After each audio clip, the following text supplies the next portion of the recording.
Rossiyada ishlayotgan, yashayotganlar diqqatiga.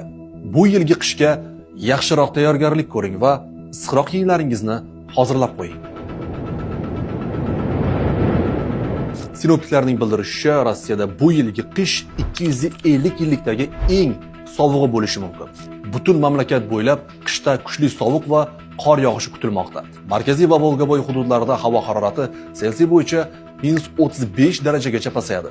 Qor yog'ishi 400 mm gacha, shamol esa soniyasiga 22 metrgacha kuchayishi mumkin. Uralsda havo harorati -40 darajagacha pasayib, qor bo'ronlari va 350 mm gacha yog'ingarchilik bo'lishi kutilmoqda. Krasnoyarsk o'lkasi va Novosibirsk viloyatlarida qariyb 900 mm qor yog'ishi va harorat Selsiy bo'yicha -38 darajagacha tushishi mumkin. Shuningdek, uzoq sharqda ham harorat me'yordan past bo'lishi kutilmoqda. Primoriyada havo harorati ba'zi joylarda -35 darajagacha, Kamchatka va Magadanda esa -32 darajagacha pasayib, yog'ingarchilik 450 mm dan oshib, sekundiga 30 metrgacha shamol esadi. Ehtimoli yuqori ssenariyga ko'ra Rossiyada kelayotgan qish o'tgan yilgiga qaraganda sovuqroq bo'ladi. Ma'lumot uchun, Skandinaviyada allaqachon anomal sovuqlik to'lqiniga yaqin qutbiy sovuq oqimi shakllangan.